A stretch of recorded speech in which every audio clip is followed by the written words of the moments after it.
Oil pulling அது எப்படி பண்ணுறது? காலையில் எழுந்ததும் எதுவும் சாப்பிடாமல் இதயம் வளர்த்தை வாயில ஊத்தி நல்லா கொப்பளிக்கணும், அப்புறம் அதை துப்பிடணும். இதுதான் ஆயில் புல்லிங்.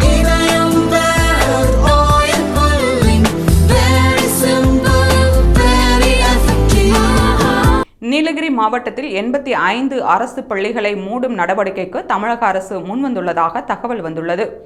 நீலகிரி மாவட்டத்தில் 15 மாணவர்களுக்கும் குறைவாக இருக்கும் அரசு பள்ளிகளின் விவரங்களை மாவட்ட தொடக்க கல்வி அலுவலர் மேற்கொண்டு வருவதாக தகவல் வெளியாகியுள்ளது. அதன்படி குன்னூர் வட்டாரத்தில் உள்ள 19 தொடக்கப் பள்ளிகள், கூடலூர் வட்டாரத்தில் உள்ள 18 தொடக்கப் பள்ளிகள், கோத்தகிரி வட்டாரத்தில் உள்ள 11 தொடக்கப் பள்ளிகள், ஊட்டி வட்டாரத்தில் உள்ள 37 தொடக்கப் பள்ளிகள் என மொத்தம் 85 தொடக்கப் பள்ளிகளை மூடுவதற்கான பட்டியலை தமிழக அரசு தயார் செய்துள்ளதாக தகவல் வெளியாகியுள்ளது.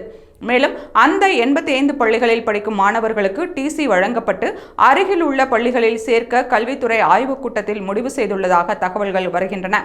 அரசு பள்ளி மாணவர்களை வேறு பள்ளிகளில் மாற்றுவதன் மூலம் அவர்களின் கல்வி மற்றும் அடிப்படை உரிமைகள் தடைபடும் அபாயம் உள்ளது. இதற்கு மத்திய அமைச்சர் எல் முருகன் கடும் கண்டனம் தெரிவித்துள்ளார்.